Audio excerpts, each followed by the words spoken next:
Boys and girls, Nick the Chef here again, and we're going to do part 2 of the pizza challenge. So this section is going to be the purchase of the ingredients and the making of the dough. Then the final video will be the cooking and the eating. We're going to get our friend Siri to pick us some random numbers. I've put our things into a spreadsheet, which you'll see here. I put it in alphabetical order, just to make it a little bit easier. So, Siri, pick a number between 1 and 25. The answer is 9. It's 23. That would be 4. 3. 16. The answer is 8. It's 1. Excellent. Thank you, Siri. You've been a great help. So on our spreadsheet, I'll highlight the numbers that we've been given.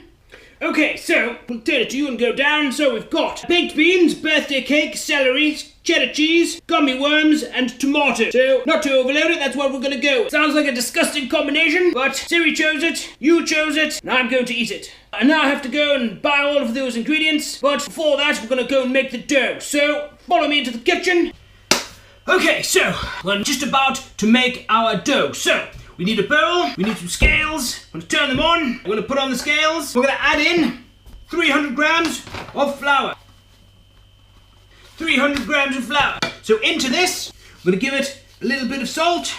And to this, we're going to add in some extra virgin olive oil. About a tablespoon. Give that a quick mix and get that mixed through. So in here, I've got some yeast and some lukewarm water. To that, we're going to add in a teaspoon of sugar into that, and what that'll do is that will help feed the yeast. So the yeast will start to froth up. Back, we've got some bubbles, if you see. All of these bubbles go in the yeast, and we'll give it a quick mix. There won't be enough liquid in here. This is just to make sure all of the yeast goes in. We're now going to add in another small amount of water, and we'll just keep adding the water until we're happy with the consistency. It should be about 175 milliliters. This is where people go wrong with dough. It should be a little bit wetter than you expect. Yep, that's about right. Get this out of the work surface. So all I'm going to do is dust my hands, and then we can start bringing it together. Okay, it's nice and soft. All I'm trying to do is incorporate all of these bits into our dough. So kneading it starts to stretch out the gluten in the flour. It allows the bubbles to form. So you need to stretch that, because at the minute, if you have a look, it's got lots of lumps in it. It's not very smooth at all. So what you do, you can use both hands. So you may need to add a little dusting more flour onto it.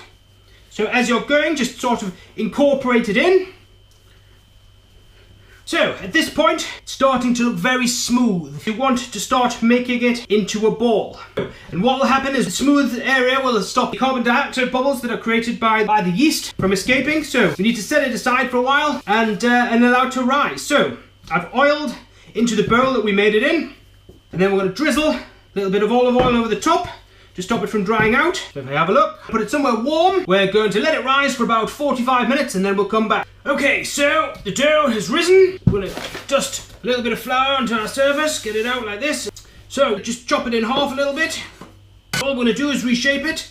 Exactly the same process again. Fold it in on itself. But this time, they're going to sit here, and then the next thing we're going to do is prepare our vegetables. We've got a stick of celery, fresh vine-ripened tomatoes, aubergine, some baked beans, cheddar cheese. But I thought, why just stop at cheddar cheese? So we've got the cheddar, we've got the mozzarella, and the parmesan. I couldn't get gummy worms, but I got sour snakes instead. I hope that's acceptable. Last but not least, of course, birthday cake.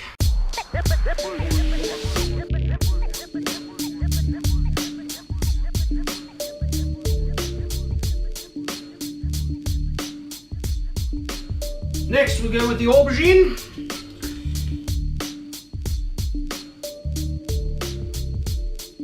We got a little bit of salt over here.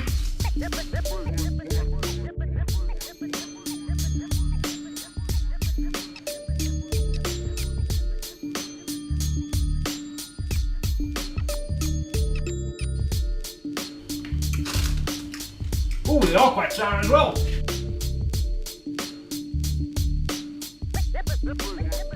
So, any particular slice you'd like?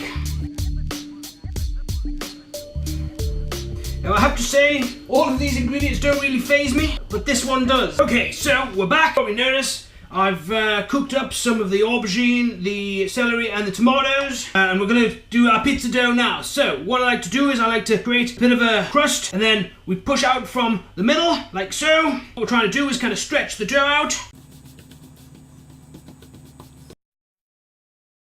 Siri, pick a number between 1 and 25. I'm not sure I understand. Siri, pick a number between 1 and 25. It's 79. No, not 125. 79 I was given. No, Siri, you stupid woman, pick a number between 1 and 25. I'm just trying to help you. Siri, pick a number between 1 and 25. That may be beyond my abilities at the moment. Siri, pick a number between 1 and 25. Interesting question, Nick. Siri, pick a number between 1 and 25. I'm not sure I understand. Siri, pick a number between 1 and 25. The answer is 70. 70, you stupid woman! You didn't hear me. Is it because of my accent? Siri, pick a number between 1 and 25, not 125. Let me have a look. Okay, I found this on the web for put a number between 1 and 2,501 125, you stupid woman. Siri, pick a number between 1 and 25. The answer is 16, thank goodness!